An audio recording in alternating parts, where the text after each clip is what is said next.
Suara tawa anak-anak itu masih terngiang di benak mereka ketika kenangan masa kecil itu berkelindan dengan perasaan yang kini tumbuh semakin rumit. Foto kecil yang telah menguning di sudutnya menjadi saksi bisu pertemuan dua jiwa yang terpisah waktu dan keadaan, lalu dipertemukan kembali oleh takdir yang aneh dan nyaris mustahil dijelaskan. Dengan logika, Chu Tianye berdiri terpaku di balkon resort, angin malam meniup rambutnya yang sedikit basah oleh embun, sementara di dalam kamar Chi Wan terlelap dalam keadaan setengah sadar setelah pengakuan yang mengguncang seluruh keyakinannya tentang dunia. Ia tidak lagi melihatnya hanya sebagai perempuan yang tanpa sengaja masuk ke hidupnya karena kecelakaan, bukan pula sekadar karyawan yang harus ia lindungi dari gosip kejam kantor, melainkan gadis kecil yang pernah memberinya permen dan tersenyum polos sambil mengajaknya bermain gunting batu kertas di bawah sinar matahari sore. Pagi datang dengan cahaya keemasan yang menyusup melalui tirai tipis kamar resort. Chi Wan terbangun dengan kepala sedikit berat, ingatan semalam seperti serpihan kaca yang perlahan tersusun kembali. Ia duduk perlahan, menatap tangannya sendiri seolah memastikan ia masih berada di tubuh yang benar, lalu mengingat tatapan Tianye yang tidak lagi dipenuhi kebingungan, melainkan kepastian. Ketukan pelan terdengar di pintu, dan sebelum ia sempat menjawab, suara yang kini begitu dikenalnya memanggil namanya dengan lembut. Ketika pintu terbuka, Tianye masuk membawa semangkuk sup hangat, aroma jahe dan kaldu memenuhi ruangan, menghadirkan kehangatan yang terasa hampir terlalu intim. Ia tidak berkata banyak, hanya duduk di tepi tempat tidur dan menyerahkan mangkuk itu, tatapannya jujur tanpa topeng. Kebanggaan yang biasa ia kenakan di kantor.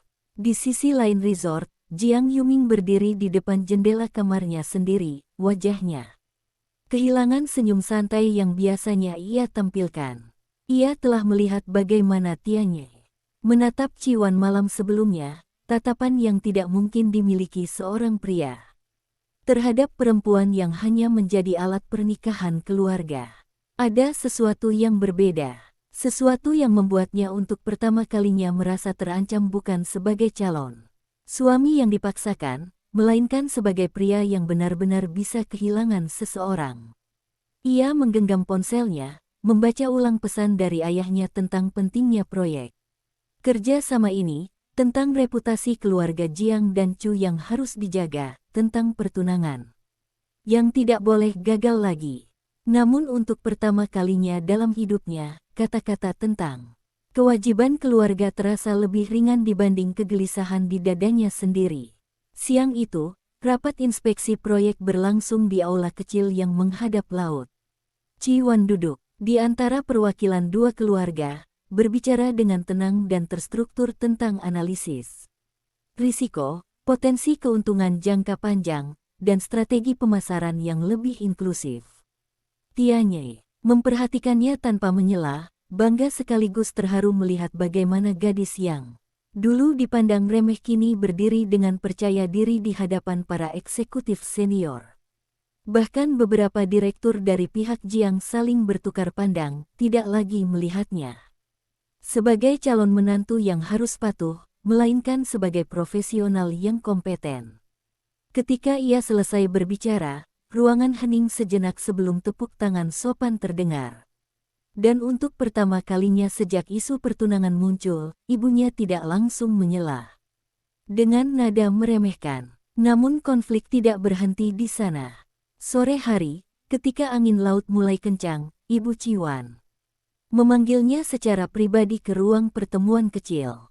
Wajah wanita itu tetap tegas, sorot matanya tajam seperti biasa. Ia tidak memuji, tidak pula mengkritik secara langsung, hanya menyatakan bahwa kemampuan kerja tidak serta-merta menghapus kewajiban pernikahan. Chi Wan berdiri tegak, menahan gemetar di ujung jarinya, lalu dengan suara yang tidak lagi ragu mengatakan bahwa ia akan terus membuktikan nilainya bukan sebagai alat tukar keluarga, melainkan sebagai individu yang mampu berdiri sendiri. Kata-kata itu menggantung di udara, berat dan menantang, membuat ruangan terasa lebih sempit dari sebelumnya. Malam turun lagi, membawa percakapan yang lebih sunyi di tepi pantai resort. Tianye dan Ci Wan berjalan berdampingan tanpa jarak formal seperti biasanya. Ombak berdebur pelan, cahaya bulan memantulkan bayangan mereka di pasir. Tianye berhenti, menatapnya dengan kesungguhan yang tak lagi disamarkan. Ia berkata bahwa sejak kecil ia mencari gadis yang memberinya permen itu bukan hanya karena kenangan manis, tetapi karena sejak saat itu ia merasa dunia yang dingin menjadi sedikit lebih hangat. Kini ketika ia tahu gadis itu adalah Ci Wan, ia tidak ingin kehilangan kesempatan kedua yang diberikan takdir. Ci Wan menunduk, hatinya bergejolak antara kebahagiaan dan ketakutan. Ia tahu perasaan itu nyata, tetapi ia juga tahu bahwa jalan di depan mereka tidak sederhana. Jiang Yuming muncul dari kejauhan, langkahnya terhenti ketika melihat mereka berdiri begitu dekat. Ia tidak lagi tersenyum, hanya menghela napas panjang sebelum berbalik pergi tanpa mengganggu. Di dalam dirinya, pertarungan antara kewajiban dan keinginan pribadi semakin sengit. Ia menyadari bahwa jika terus memaksakan pertunangan ini, ia bukan hanya menyakiti Ci Wan, tetapi juga merendahkan dirinya sendiri. Keesokan paginya, kabar mengejutkan menyebar di antara kedua keluarga bahwa Jiang Yuming meminta pembicaraan ulang mengenai rencana pernikahan. Keputusan itu membuat suasana tegang, namun juga membuka celah yang selama ini terkunci rapat. Di tengah tekanan, Tianye berdiri di samping Ci Wan bukan sebagai presiden perusahaan, bukan sebagai pewaris keluarga, melainkan sebagai pria yang memilih untuk berdiri bersama perempuan yang dicintainya. Dan untuk pertama kalinya sejak kecelakaan aneh yang menukar jiwa dan mengacaukan segalanya, Ci Wan merasa hidupnya bukan lagi sekadar arus yang harus ia ikuti, melainkan jalan yang bisa ia tentukan sendiri, meski penuh badai dan rintangan yang belum terlihat di cakrawala. Keputusan Jiang Yuming untuk meminta pembicaraan ulang bagaikan batu besar yang dilemparkan ke permukaan air tenang, menimbulkan gelombang yang menyebar cepat ke seluruh lingkaran keluarga dan perusahaan.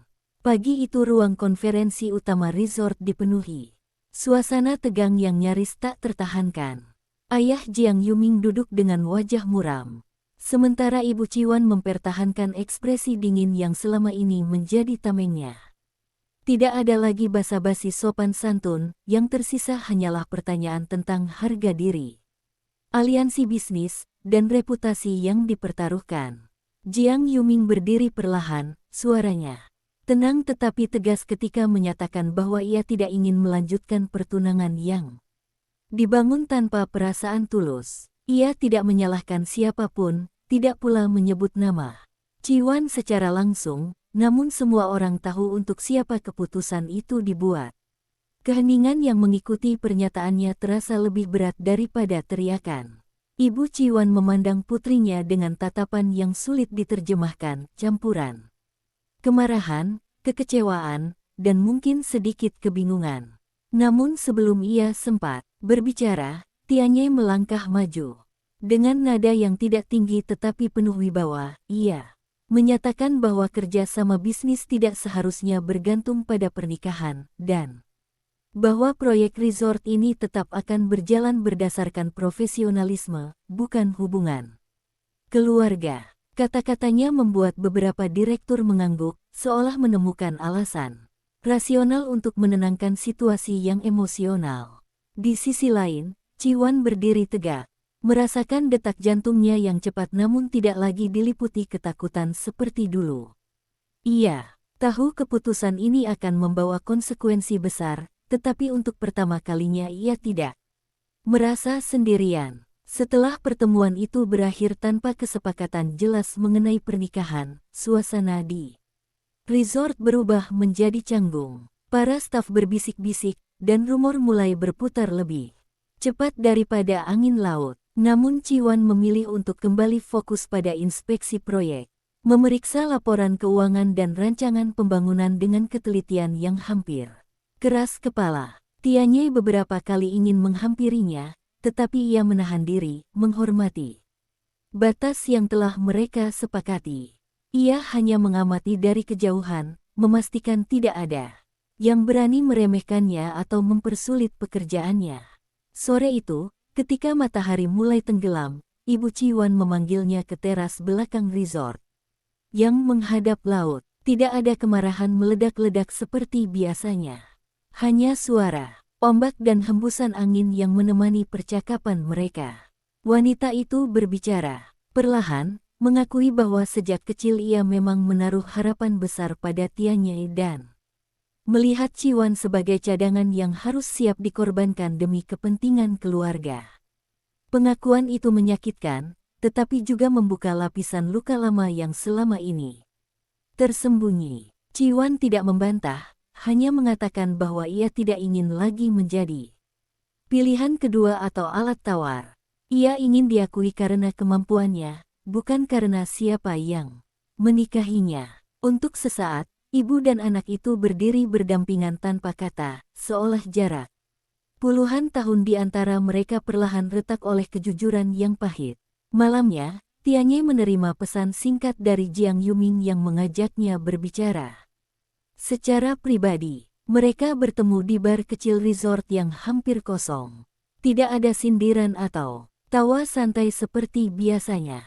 Jiang Yuming mengakui bahwa ia tidak ingin menjadi penjahat dalam kisah orang lain, dan jika Tianye benar-benar serius pada Ciwan, maka ia harus membuktikan bahwa perasaannya bukan sekadar tanggung jawab atau nostalgia masa kecil. Tianye menatapnya tanpa menghindar, menyatakan bahwa ia mencintai Ciwan sebagai dirinya yang sekarang, perempuan yang berani menantang kontrak curang, yang berdiri melawan gosip kantor, yang tidak lagi bersembunyi di balik ketakutan. Percakapan itu tidak berakhir dengan jabat tangan persahabatan, tetapi dengan pengertian diam-diam bahwa mereka tidak lagi berada di sisi yang sama. Beberapa hari kemudian, ketika rombongan kembali ke kota, tekanan baru menunggu di kantor pusat. Dewan direksi mengadakan rapat mendadak, mempertanyakan stabilitas perusahaan. Setelah rumor batalnya pertunangan menyebar ke media bisnis, beberapa pemegang saham tua mulai meragukan kepemimpinan Tianye, menilai keputusan pribadinya terlalu memengaruhi citra perusahaan. Di tengah tekanan itu, Ciwan secara sukarela mempresentasikan rencana pengembangan resort yang telah direvisinya, menunjukkan potensi keuntungan yang lebih besar daripada proyeksi awal. Presentasinya tajam, data yang ia sajikan sulit dibantah, dan untuk pertama kalinya beberapa anggota dewan menyebut namanya dengan hormat. Setelah rapat usai, Tianye menghampirinya di ruang kerja yang mulai sepi. Tidak ada kata manis atau sentuhan berlebihan, hanya senyum kecil yang penuh arti. Ia mengatakan bahwa badai belum selesai, bahwa keluarganya mungkin tidak akan menyerah begitu saja, dan bahwa jalan mereka masih panjang. Ciwan membalas dengan tatapan yang mantap, menyatakan bahwa ia tidak takut lagi pada takdir yang dipaksakan. Jika dunia ingin mengujinya, ia akan membuktikan nilainya bukan hanya sebagai pewaris keluarga atau calon istri siapapun, melainkan sebagai dirinya sendiri. Dan di antara gemuruh kota yang tak pernah tidur, dua hati yang dulu terpisah oleh waktu kini berdiri sejajar, bersiap menghadapi gelombang berikutnya, yang mungkin lebih besar, tetapi juga membuka kemungkinan masa depan yang mereka pilih sendiri. Hari-hari setelah kembali ke kota berubah menjadi rangkaian ujian yang tidak memberi ruang untuk bernapas. Media bisnis mulai mengendus kabar retaknya rencana aliansi pernikahan antara keluarga Chu dan Jiang, dan beberapa artikel samar bermunculan, menyiratkan bahwa stabilitas internal grup Chu sedang goyah. Di ruang rapat lantai tertinggi, atmosfer terasa lebih dingin daripada biasanya. Para pemegang saham senior mempertanyakan keputusan Tianye yang dianggap terlalu emosional, sementara beberapa direktur diam-diam memanfaatkan situasi untuk menekan posisi kepemimpinannya. Tianye mendengarkan tanpa banyak interupsi, Tatapannya tenang namun tegas, seolah badai yang berusaha menggoyangnya hanya memperkuat pijakannya. Di sisi lain gedung, Ciwan menghadapi tekanan yang berbeda namun tak kalah berat. Beberapa rekan kerja yang dulu terang-terangan meremehkannya kini tersenyum palsu, mencoba mencari keuntungan dari kedekatannya dengan presiden perusahaan. Ada pula yang berbisik-bisik, menuduhnya sebagai penyebab kegagalan aliansi keluarga. Namun alih-alih membalas dengan emosi, ia memilih tenggelam dalam pekerjaan. Proposal pengembangan resort ia sempurnakan, memeriksa ulang setiap angka dan setiap risiko, memastikan tidak ada celah yang bisa diserang. Ia tahu bahwa satu kesalahan kecil saja dapat dijadikan alasan untuk menjatuhkannya. Suatu sore, ketika langit mulai menggelap oleh awan hujan, Ibu Ciwan tiba-tiba muncul di kantor tanpa pemberitahuan. Kedatangannya membuat suasana lantai eksekutif menegang. Ia tidak lagi membawa nada keras seperti sebelumnya, melainkan keseriusan yang berbeda. Ia meminta bertemu Tianye dan Ciwan bersama dalam ruang kerja luas yang menghadap kota. Percakapan berlangsung tanpa saksi lain.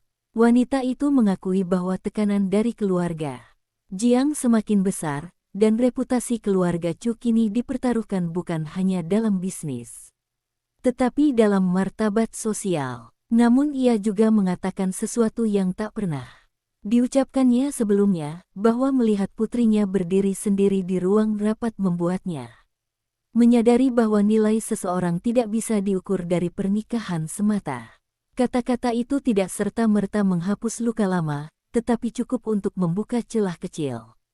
Di antara mereka, Ciwan menahan air mata yang hampir jatuh, bukan karena kelemahan, melainkan karena beban bertahun-tahun yang akhirnya sedikit terangkat.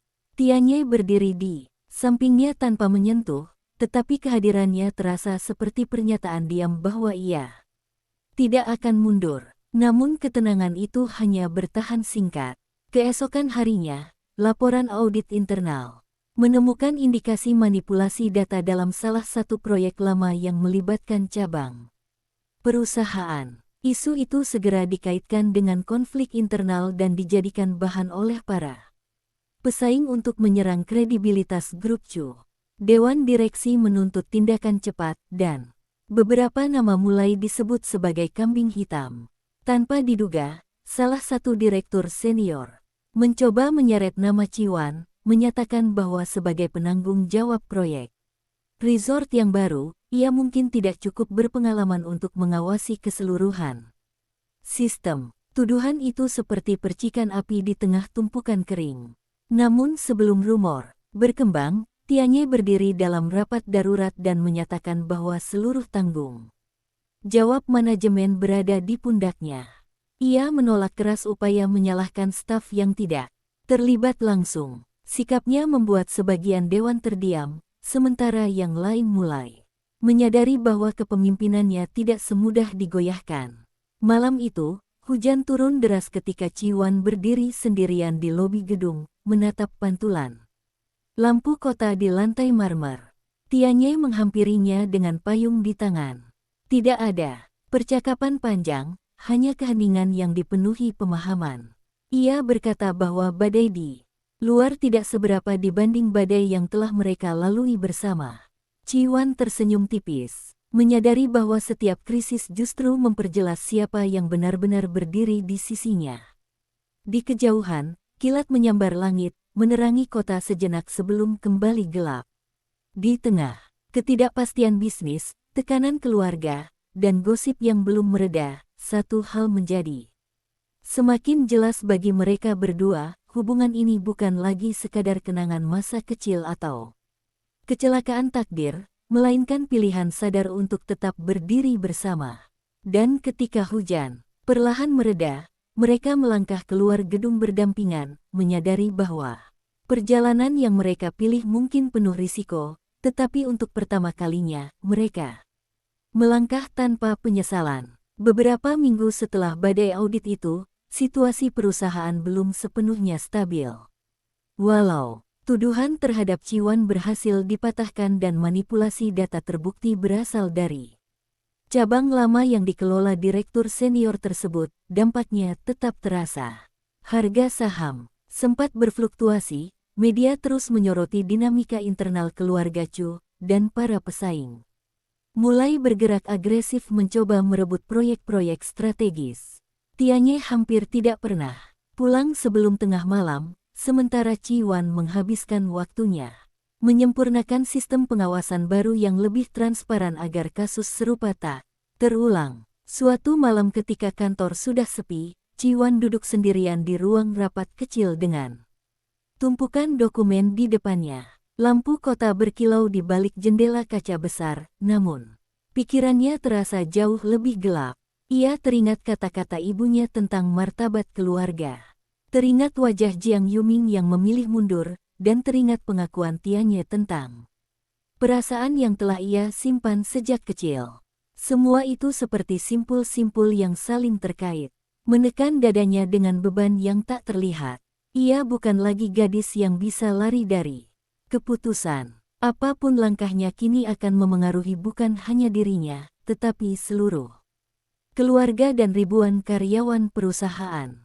Pintu ruang rapat terbuka perlahan. Tianye masuk tanpa suara, meletakkan 2 cangkir kopi hangat di atas meja. Wajahnya tampak lelah, tetapi sorot matanya tetap jernih.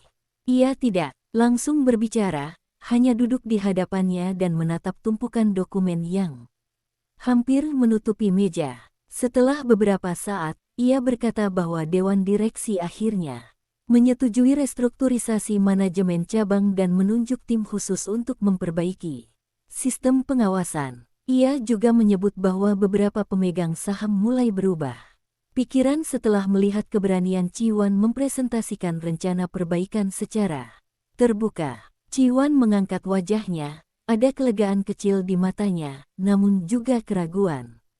Ia berkata bahwa semua ini terlalu cepat, terlalu besar, dan ia takut suatu hari tekanan akan menghancurkan mereka berdua. Tianye tersenyum tipis, lalu mengatakan bahwa ia tidak lagi ingin melindunginya dengan cara menjauh atau menyembunyikan perasaan.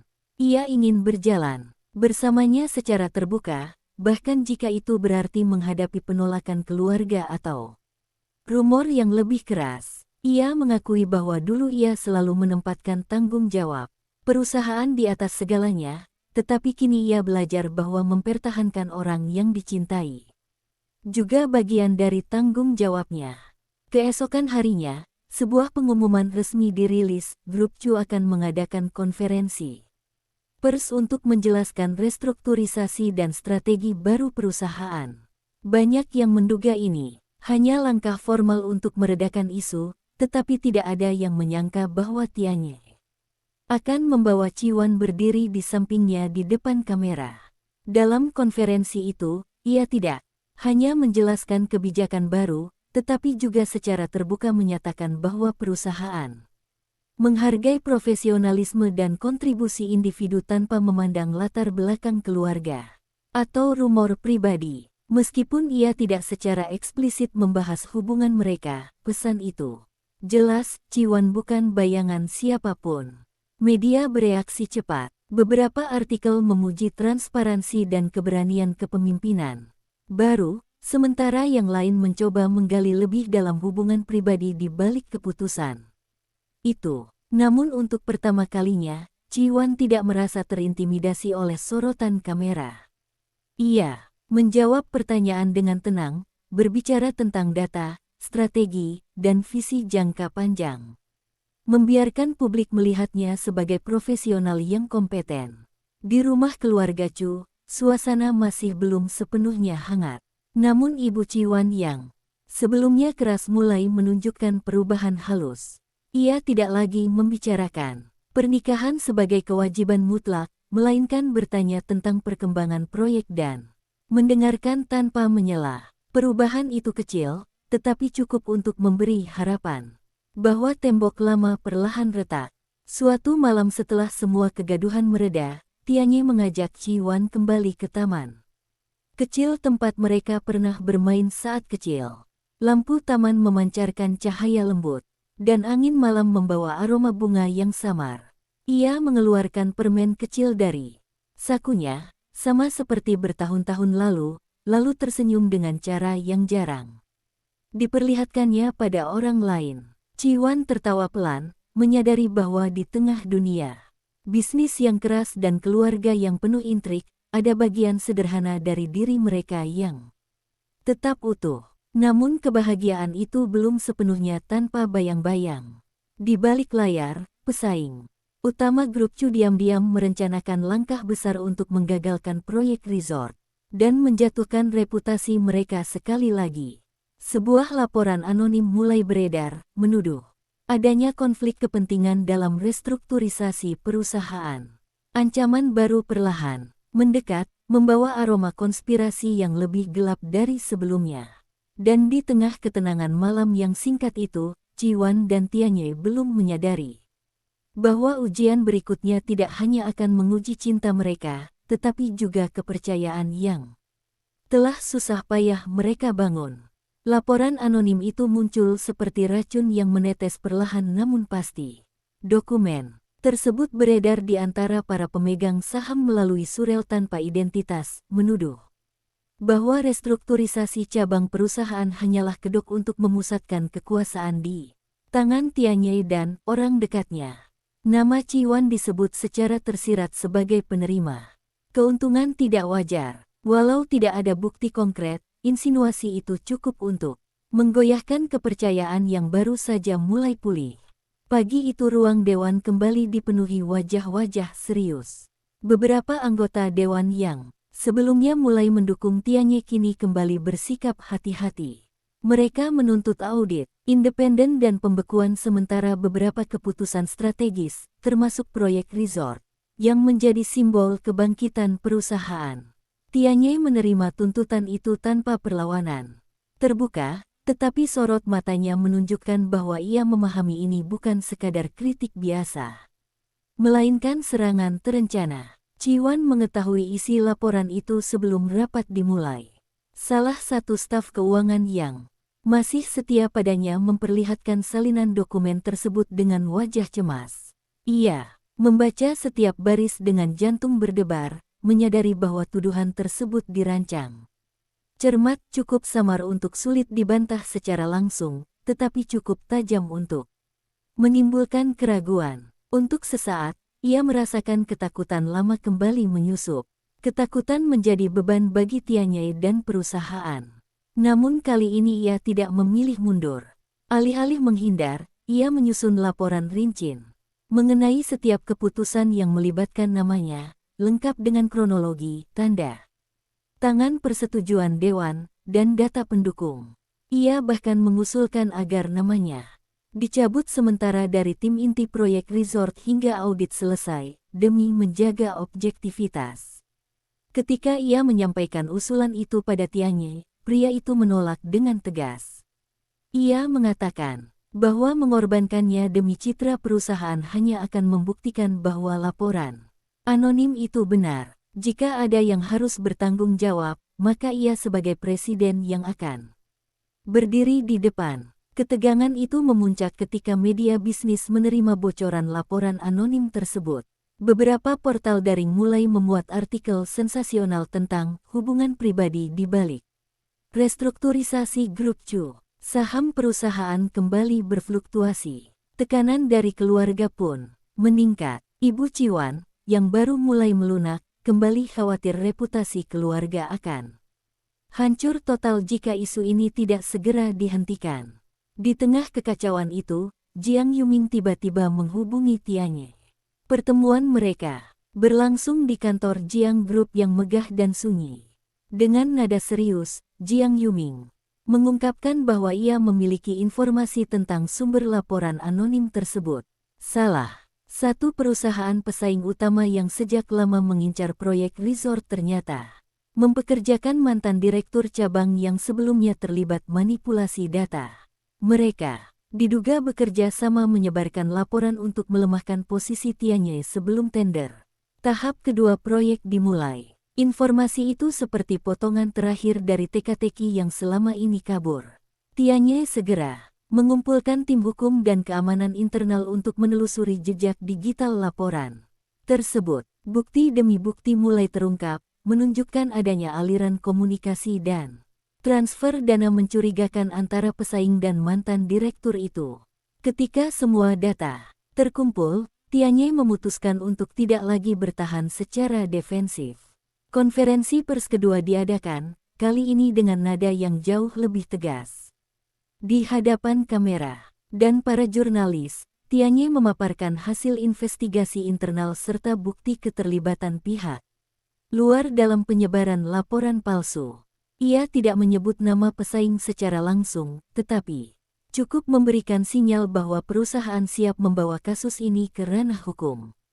Chi Wan berdiri di sampingnya, tidak lagi sebagai sosok yang harus dibela, melainkan sebagai bagian dari tim yang memimpin perlawanan. Reaksi publik berbalik cepat. Media yang sebelumnya meragukan mulai memuji transparansi dan keberanian perusahaan. Saham perlahan stabil kembali. Dewan direksi yang sempat goyah kini menyatakan dukungan penuh terhadap langkah hukum yang diambil. Malam itu, setelah hari yang panjang, Chi Wan dan Tianyi berdiri di atap gedung kantor, memandangi kota yang berkilauan di bawah mereka. Tidak ada sorakan kemenangan, hanya kelelahan yang bercampur lega. Chi Wan menyadari bahwa setiap serangan yang datang justru menguatkan posisinya, bukan sebagai bayangan di balik nama besar keluarga, tetapi sebagai individu yang mampu bertahan. Tianyi memandangnya dengan tatapan yang kini lebih tenang daripada sebelumnya. Ia berkata bahwa ia tidak lagi takut kehilangan apapun, karena badai yang mereka hadapi bersama telah membuktikan sesuatu yang jauh lebih penting daripada reputasi atau kekuasaan.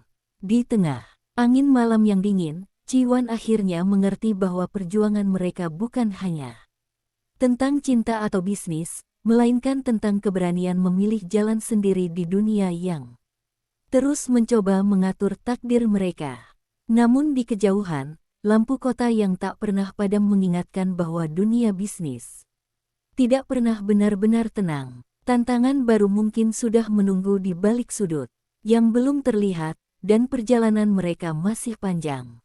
Beberapa bulan setelah krisis laporan anonim berhasil dipatahkan, proyek resort akhirnya memasuki tahap pembangunan penuh.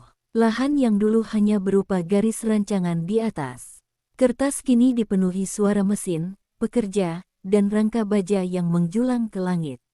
Bagi grup Chu, proyek ini bukan sekadar investasi, melainkan simbol kebangkitan setelah badai bertubi. Bagi Chi Wan, ini adalah bukti nyata bahwa dirinya mampu berdiri bukan karena nama keluarga, melainkan karena kompetensi dan keteguhan hati. Namun justru ketika semuanya tampak berjalan stabil, tekanan datang dari arah yang tak terduga. Pemerintah daerah tiba-tiba menunda izin lingkungan tahap akhir dengan alasan adanya laporan masyarakat tentang potensi kerusakan ekosistem pesisir.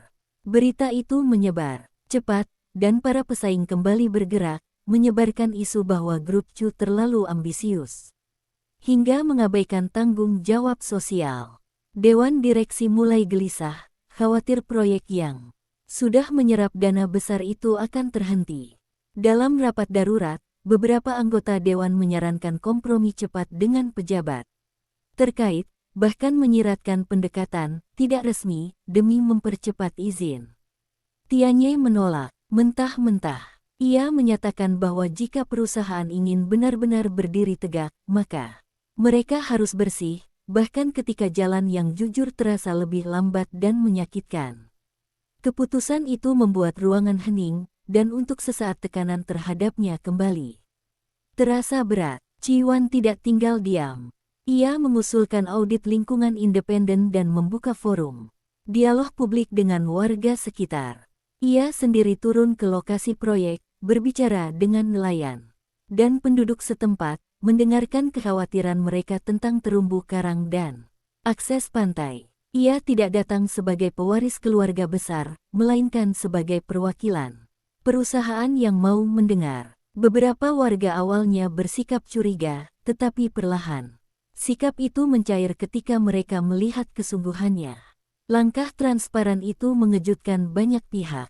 Media yang sebelumnya siap menyerang, justru meliput pendekatan baru Grup Chu sebagai contoh tanggung jawab korporasi. Audit independen menunjukkan bahwa rancangan proyek dapat dimodifikasi untuk meminimalkan dampak lingkungan tanpa mengorbankan keuntungan jangka panjang. Perubahan desain memang membutuhkan biaya tambahan, tetapi reputasi perusahaan justru meningkat. Di tengah kesibukan itu, hubungan Tianyi dan Ciwan berkembang dengan cara yang lebih tenang dan dewasa. Tidak ada lagi kejar-kejaran canggung atau pengakuan dramatis. Mereka bekerja berdampingan, saling menghormati batas dan peran. Kadang kala hanya tatapan singkat di ruang rapat sudah cukup untuk saling memahami. Malam-malam mereka tidak selalu diisi percakapan manis, melainkan diskusi strategi dan rencana masa depan. Namun, justru dalam kesederhanaan itu, perasaan mereka semakin kuat. Suatu malam setelah pertemuan panjang dengan pejabat daerah, Tianyi mengajak Ciwan berjalan di tepi lokasi proyek yang kini diterangi lampu kerja. Angin laut bertiup lembut, membawa aroma asin yang mengingatkan pada hari-hari pertama mereka menghadapi badai. Bersama, Tianyi berhenti dan berkata bahwa dulu ia selalu berpikir harus memikul segalanya sendirian demi menjadi pemimpin yang kuat. Namun sejak Ciwan hadir, ia belajar bahwa kekuatan bukan berarti menutup diri, melainkan berani berbagi beban. Ciwan menatap garis horizon yang gelap dan berkata bahwa ia juga dulu merasa harus membuktikan diri sendirian, karena takut dianggap bergantung pada siapapun. Kini ia menyadari bahwa berdiri bersama bukan berarti lemah. Justru dalam kebersamaan itulah ia menemukan keberanian untuk menghadapi dunia yang keras. Beberapa minggu kemudian, izin lingkungan akhirnya disetujui setelah revisi desain disahkan. Proyek kembali berjalan dengan dukungan publik yang lebih luas. Dewan direksi yang semula ragu kini mulai melihat arah kepemimpinan baru yang lebih berkelanjutan. Di rumah keluarga Chu, suasana berubah perlahan. Ibu Ciwan, yang dulu hanya berbicara tentang pernikahan sebagai strategi, kini lebih sering bertanya tentang kemajuan proyek dan mendengarkan cerita putrinya tanpa menyela. Tidak ada pengakuan besar atau permintaan maaf dramatis, tetapi sikapnya yang mulai menghargai pilihan Ciwan menjadi tanda bahwa jarak di antara mereka semakin menyempit. Suatu sore yang cerah, ketika rangka utama resort berdiri kokoh menghadap laut, Tianyi mengundang seluruh tim proyek untuk merayakan pencapaian tahap konstruksi pertama. Di tengah tepuk tangan dan senyum para karyawan, ia menarik Ciwan ke depan dan menyebut namanya sebagai salah satu arsitek utama keberhasilan ini. Tidak ada pengumuman hubungan pribadi, tetapi pengakuan profesional itu terasa lebih bermakna dari apapun. Ketika matahari terbenam di balik bangunan yang masih setengah jadi, Ciwan berdiri memandangi hasil kerja kerasnya. Ia teringat gadis kecil yang dulu hanya bisa bermain gunting batu kertas dan bermimpi sederhana. Kini ia berdiri di tepi laut, tidak lagi sebagai pion dalam permainan keluarga, melainkan sebagai perempuan yang memilih jalannya sendiri. Dan di sampingnya, Tianyi berdiri tanpa bayang-bayang keraguan. Masa depan mungkin masih menyimpan ujian yang tak terduga, tetapi untuk pertama kalinya, mereka tidak lagi berjalan mengejar takdir, melainkan menciptakannya bersama. Musim berganti tanpa terasa. Rangka baja yang dahulu hanya kerangka kini mulai tertutup. Dinding kaca yang memantulkan cahaya matahari seperti cermin raksasa di tepi laut. Resort itu perlahan menjelma menjadi simbol nyata perubahan, bukan hanya bagi Grup Chu, tetapi juga bagi Ciwan sendiri. Setiap sudut bangunan mengandung jejak keputusannya, setiap revisi desain menyimpan perdebatan panjang yang pernah ia lalui. Namun ketika semuanya mulai tampak stabil, justru hatinya yang kembali diuji. Suatu pagi, kabar datang bahwa salah satu investor lama keluarga Chu berniat menarik sebagian besar dananya. Alasan yang dikemukakan terdengar diplomatis, penyesuaian portofolio dan strategi global, namun semua orang paham bahwa ini berkaitan dengan pergeseran kepemimpinan dan keberanian Tianyi mengambil jalur independen dari pola lama. Keluarga, penarikan dana itu bisa menghambat penyelesaian tahap akhir proyek dan mengirim sinyal negatif ke pasar. Rapat dewan kembali memanas. Beberapa suara lama yang selama ini diam mulai mempertanyakan apakah pendekatan idealis dan transparan benar-benar menguntungkan. Dalam jangka panjang, Tianyi tetap tenang, tetapi tekanan terlihat jelas di wajahnya.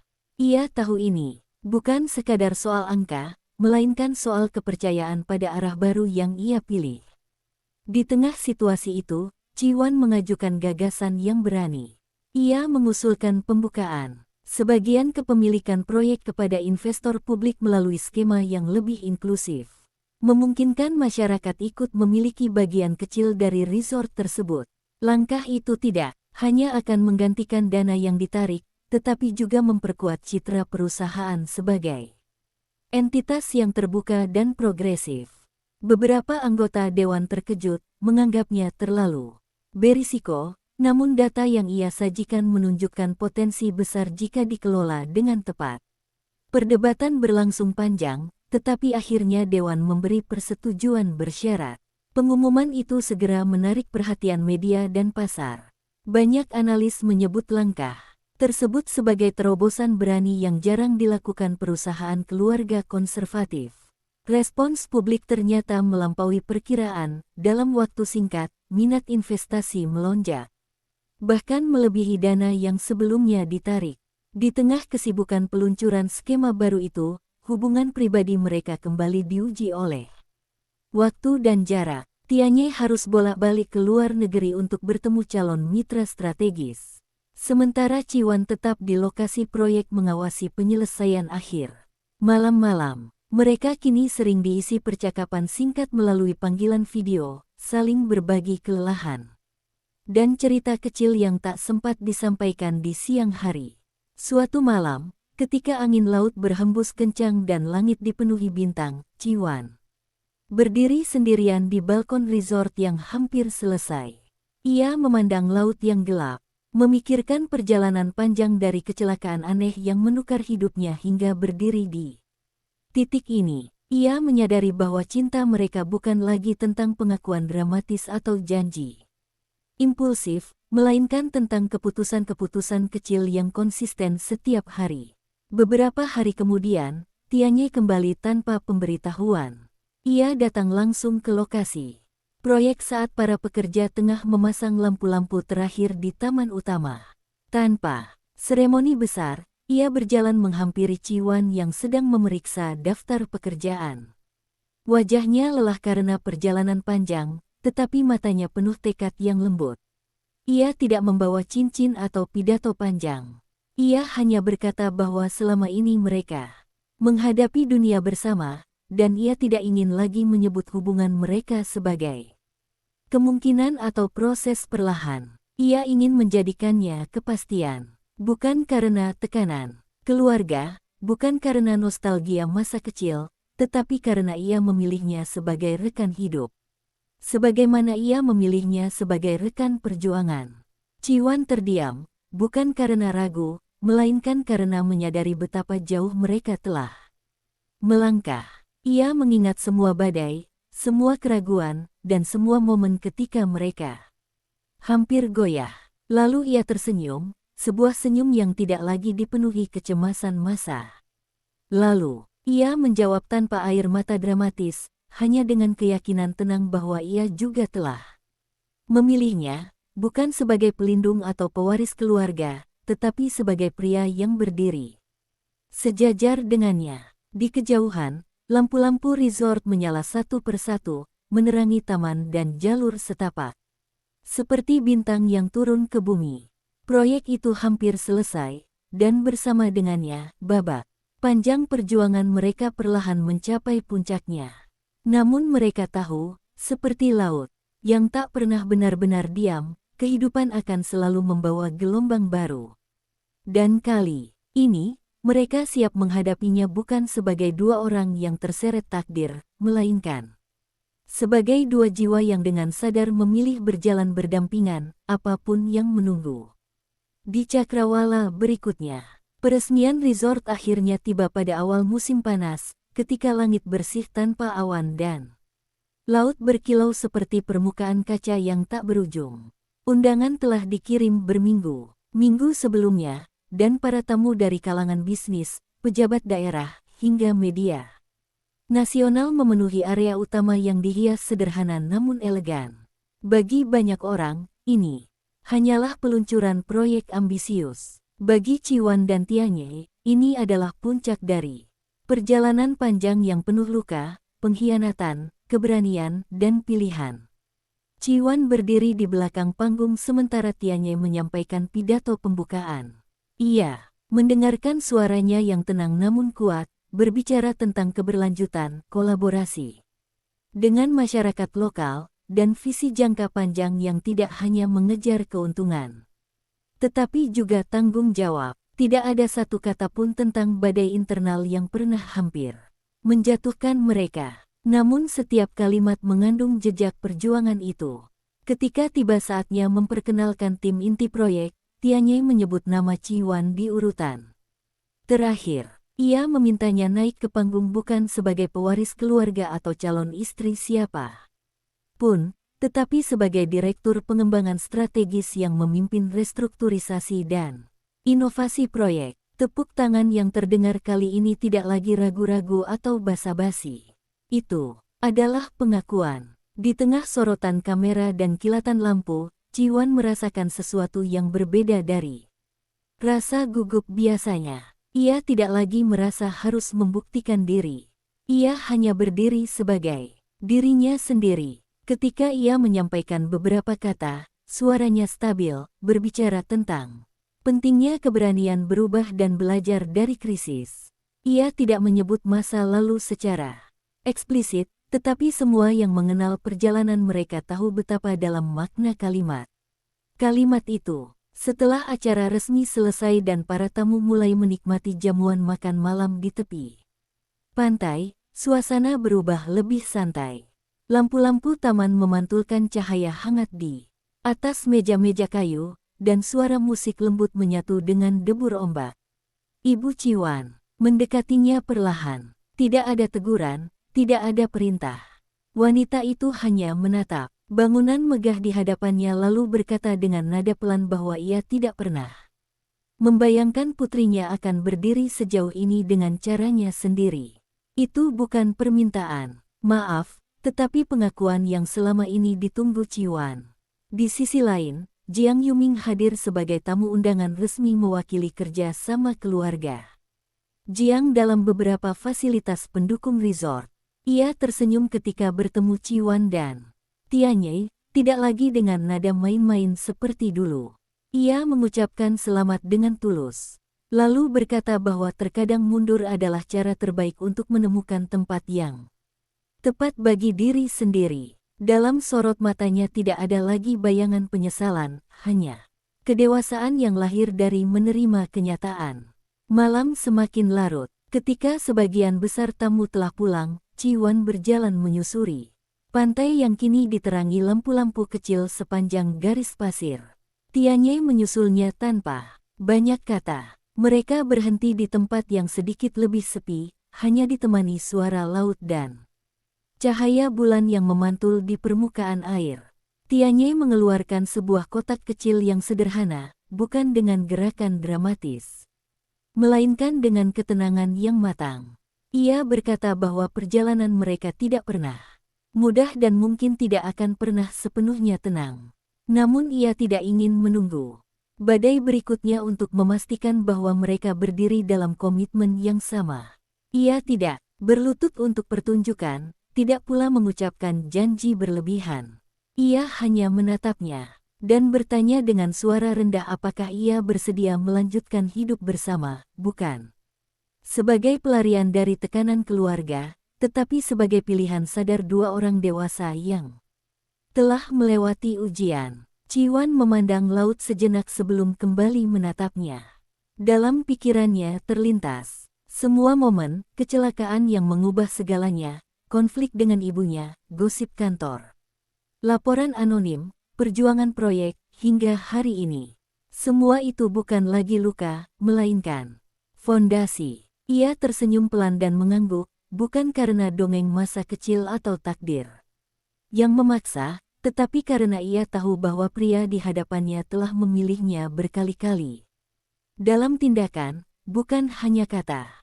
Cincin itu terpasang di jarinya di bawah cahaya bulan dan lampu resort yang baru saja mereka resmikan. Tidak ada sorakan besar, hanya dua hati yang akhirnya tenang setelah perjalanan panjang. Di kejauhan, bangunan resort berdiri megah, memantulkan cahaya ke laut yang tak pernah berhenti bergerak. Kehidupan mereka mungkin akan kembali diuji oleh dinamika bisnis, keluarga, dan ambisi dunia luar.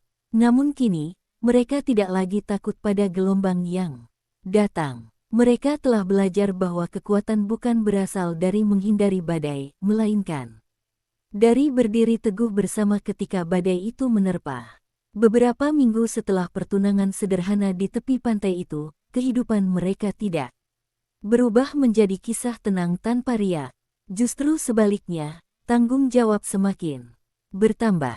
Media mulai berspekulasi tentang rencana pernikahan pewaris grup Chu, analis bisnis mengaitkan stabilitas saham dengan kabar pertunangan, dan keluarga besar kedua belah pihak kembali sibuk dengan kalkulasi sosial yang tak pernah benar-benar berhenti.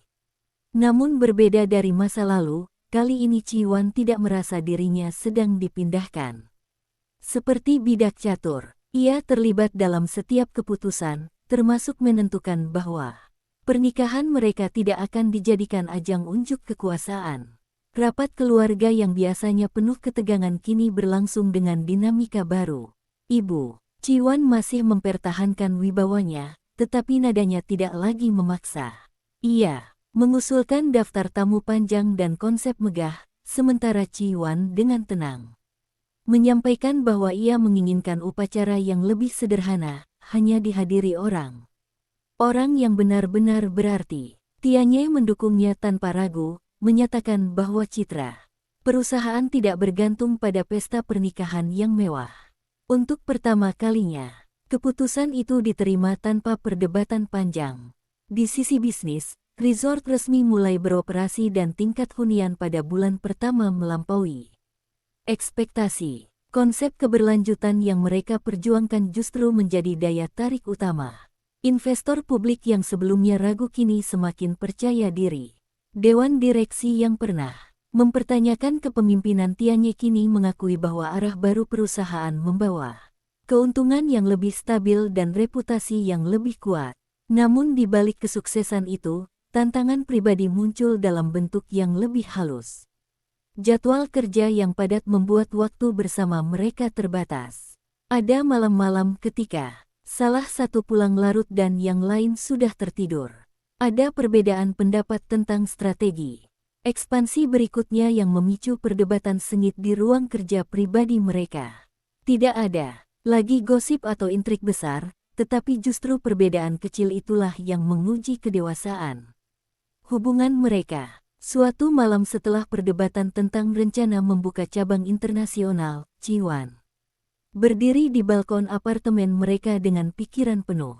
Ia takut ambisi yang terlalu besar akan kembali menyeret mereka ke jurang tekanan tanpa henti. Tianye menyusulnya, menyadari bahwa keheningan itu lebih berat daripada argumen sebelumnya. Ia tidak langsung membela idenya, melainkan bertanya dengan tulus apa yang sebenarnya ia khawatirkan. Percakapan itu berlangsung panjang, tanpa suara tinggi, tanpa ego yang saling bertabrakan. Mereka belajar bahwa cinta bukan hanya berdiri bersama melawan dunia luar, tetapi juga mendengarkan. Ketika pandangan tidak sejalan, beberapa hari kemudian, mereka memutuskan untuk menunda ekspansi besar dan memprioritaskan penguatan fondasi perusahaan yang sudah ada. Keputusan itu bukan kompromi sepihak, melainkan hasil diskusi setara. Disitulah Ciwan menyadari bahwa hubungan mereka telah berkembang jauh dari ketertarikan masa kecil atau ketegangan akibat kecelakaan. Ini adalah kemitraan yang matang. Hari pernikahan akhirnya tiba tanpa kemewahan berlebihan. Upacara diadakan di Taman Resort, yang kini telah menjadi simbol perjalanan mereka. Tamu yang hadir tidak sebanyak yang diinginkan keluarga besar, tetapi setiap wajah adalah orang yang benar-benar menyaksikan perjuangan mereka. Ibu Ciwan berdiri di barisan depan, tidak lagi dengan tatapan keras, melainkan kebanggaan yang tenang. Jiang Yuming hadir sebagai sahabat, tersenyum tulus. Ketika mereka mengucapkan janji, tidak ada janji dramatis yang berlebihan. Tianye hanya mengatakan bahwa ia akan terus memilihnya setiap hari, bahkan ketika keadaan tidak sempurna. Ciwan menjawab bahwa ia tidak menjanjikan hidup tanpa konflik, tetapi menjanjikan keberanian untuk menghadapi konflik bersama. Ketika matahari sore menyinari taman dan angin laut berhembus lembut, mereka berdiri berdampingan sebagai suami istri, bukan sebagai hasil kompromi keluarga, melainkan sebagai dua orang yang telah melewati ujian dan tetap memilih satu sama lain. Resort yang dulu menjadi medan pertempuran kini menjadi tempat mereka memulai babak baru. Bisnis akan terus berkembang, tantangan baru pasti datang, dan dunia tidak akan pernah benar-benar tenang. Namun dalam setiap keputusan, setiap perbedaan, dan setiap langkah ke depan, mereka tahu satu hal yang tidak lagi diragukan, mereka tidak lagi berjalan mengejar takdir atau membuktikan nilai diri pada siapapun. Mereka berjalan karena mereka ingin, dan karena di sisi masing-masing, mereka menemukan rumah yang tidak lagi bisa digoyahkan oleh badai manapun. Tahun pertama pernikahan mereka tidak berlalu dalam dongeng yang tenang.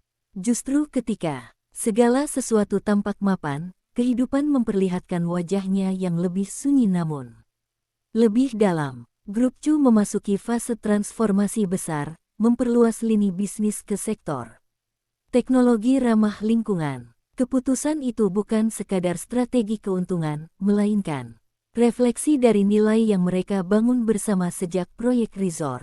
Namun semakin besar perusahaan berkembang, semakin kompleks pula tekanan yang datang. Ciwan kini memimpin divisi inovasi yang baru dibentuk. Tanggung jawabnya bertambah. Rapat-rapat lintas negara memenuhi jadwalnya, dan keputusan yang ia ambil berdampak pada ribuan karyawan. Ia bukan lagi gadis yang berjuang melawan gosip kantor, ia adalah salah satu pengambil keputusan utama. Di balik kepercayaan diri yang ia tampilkan, ada malam-malam ketika ia duduk sendiri di ruang kerja rumah mereka, membaca laporan risiko sambil bertanya dalam hati apakah ia sudah cukup kuat untuk posisi ini. Tianye pun menghadapi tantangannya sendiri. Sebagai presiden perusahaan yang kini semakin disorot publik, setiap langkahnya dianalisis.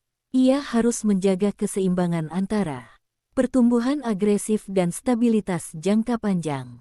Di luar kantor, ia berusaha menjadi suami yang hadir, tetapi seringkali tubuhnya tiba di rumah lebih cepat daripada pikirannya yang masih tertinggal di ruang rapat. Suatu malam, setelah hari yang melelahkan, listrik di apartemen mereka padam akibat gangguan teknis di gedung. Dalam gelap yang tiba-tiba itu, untuk pertama kalinya setelah sekian lama, mereka berhenti dari ritme yang tanpa sadar menjadi terlalu cepat.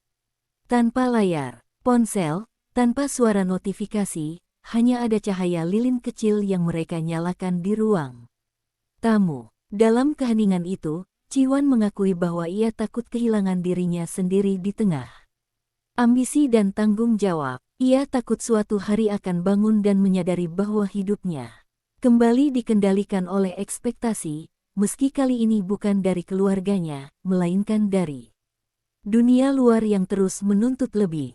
Tianye mendengarkannya tanpa menyela, lalu dengan jujur mengakui bahwa ia pun sering merasa takut gagal, bukan untuk dirinya sendiri, melainkan karena tidak ingin mengecewakan orang-orang yang mempercayainya. Percakapan itu sederhana, tanpa solusi instan. Namun dalam gelap yang hangat oleh cahaya lilin, mereka menemukan kembali alasan awal mengapa memilih berjalan bersama. Bukan karena proyek besar atau reputasi keluarga, melainkan karena di hadapan satu sama lain. Mereka bisa jujur tanpa topeng.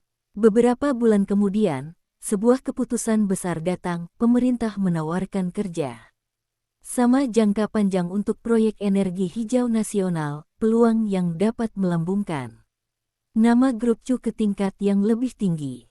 Tawaran itu menggiurkan, tetapi risikonya pun besar. Jika gagal, reputasi yang telah mereka bangun bisa runtuh.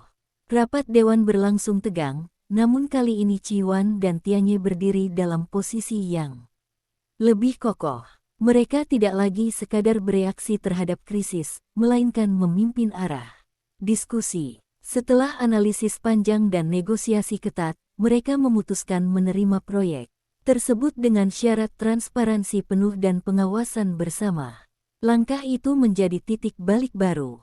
Proyek energi hijau membawa tantangan teknis dan politik, tetapi juga memperluas dampak positif perusahaan. Media mulai menyebut Grup Chu sebagai contoh transformasi perusahaan keluarga menjadi korporasi modern yang bertanggung jawab. Di tengah kesibukan itu, satu kabar pribadi mengubah suasana rumah mereka. Pada suatu pagi yang biasa, Ciwan memegang hasil pemeriksaan medis dengan tangan sedikit gemetar. Ia tidak menangis atau tertawa, hanya terdiam cukup lama sebelum akhirnya tersenyum pelan. Ketika ia memberitahu Tianye malam itu, pria itu terdiam lebih lama dari biasanya, seolah seluruh dunia bisnis dan tekanan publik tiba-tiba mengecil menjadi sesuatu yang jauh. Kehamilan itu tidak hanya membawa kebahagiaan, tetapi juga refleksi mendalam. Mereka sadar bahwa dunia yang sedang mereka bangun bukan hanya untuk reputasi atau pencapaian, melainkan untuk generasi berikutnya. Ibu Ciwan yang dulu keras kini menjadi sosok yang lebih lembut, menawarkan perhatian tanpa syarat. Bahkan dewan direksi yang terkenal dingin pun mengirimkan ucapan selamat yang tulus. Pada suatu sore, ketika matahari terbenam di balik gedung-gedung kota, Tianye berdiri di samping Ciwan yang menatap cakrawala dengan tangan di perutnya yang mulai membulat. Tidak ada kata-kata besar, hanya kesadaran sunyi bahwa perjalanan mereka belum selesai. Tantangan akan terus datang, bisnis akan terus berkembang, dan dunia akan tetap menuntut. Namun kini mereka tidak lagi berjalan hanya untuk membuktikan nilai diri atau melawan takdir. Mereka berjalan untuk membangun sesuatu yang lebih dari sekadar perusahaan atau nama keluarga. Mereka berjalan untuk masa depan yang mereka pilih sendiri, dengan cinta yang tidak lagi rapuh oleh badai, melainkan ditempa olehnya. Kehamilan itu mengubah ritme kehidupan mereka secara perlahan namun pasti. Di tengah jadwal rapat dan negosiasi proyek energi hijau yang semakin intens, ada suara detak kecil yang menjadi pusat semesta baru bagi mereka.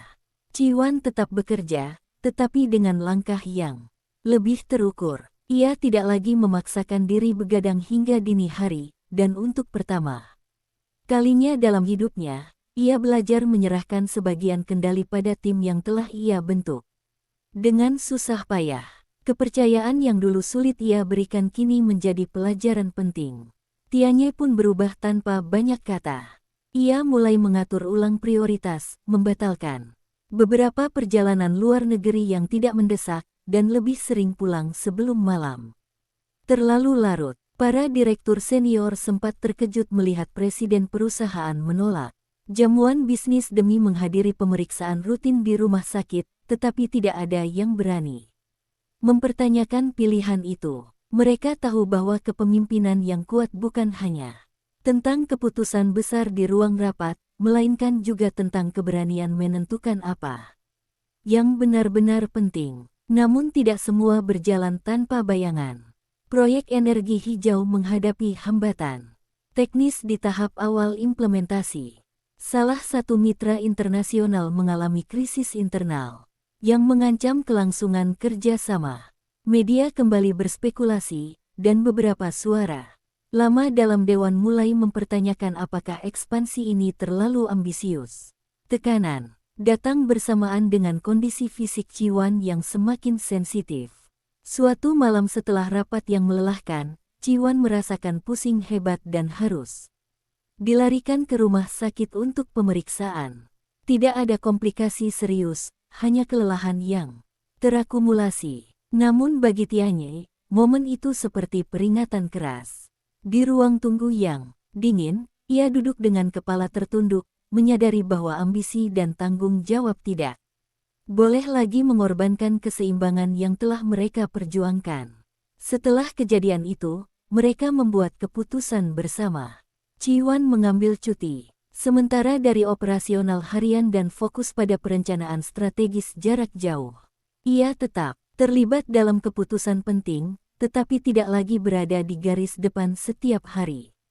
Tianyi mempercayakan sebagian tanggung jawab proyek pada wakil presiden yang telah lama ia siapkan, sebuah langkah yang menunjukkan bahwa perusahaan kini cukup matang untuk tidak bergantung pada satu atau dua orang saja. Keputusan itu membuahkan hasil yang tak terduga. Tim yang diberi kepercayaan justru menunjukkan kinerja solid. Proyek energi hijau perlahan menemukan ritmenya, dan hambatan awal berhasil diatasi melalui kolaborasi lintas tim. Reputasi Grup Chu semakin menguat sebagai perusahaan yang mampu beradaptasi tanpa kehilangan arah.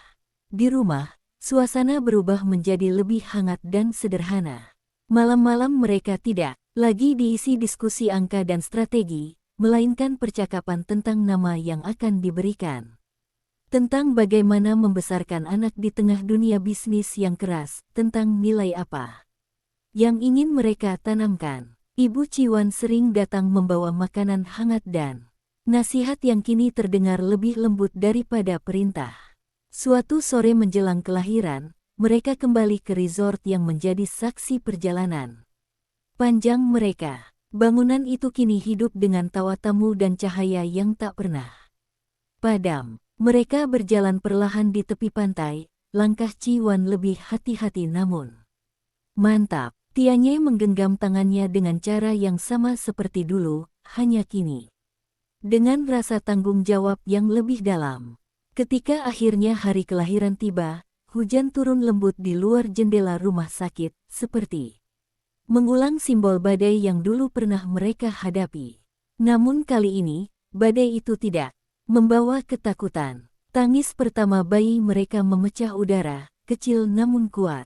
Tianyi memandang anak itu dengan mata yang berkaca-kaca, sementara Ciwan tersenyum dalam kelelahan yang penuh makna. Dalam momen itu, semua konflik masa lalu, semua intrik bisnis, dan semua tekanan keluarga terasa jauh. Yang tersisa hanyalah kesadaran bahwa perjalanan mereka telah melampaui ambisi dan pembuktian diri. Mereka telah membangun sesuatu yang tidak bisa diukur oleh laporan keuangan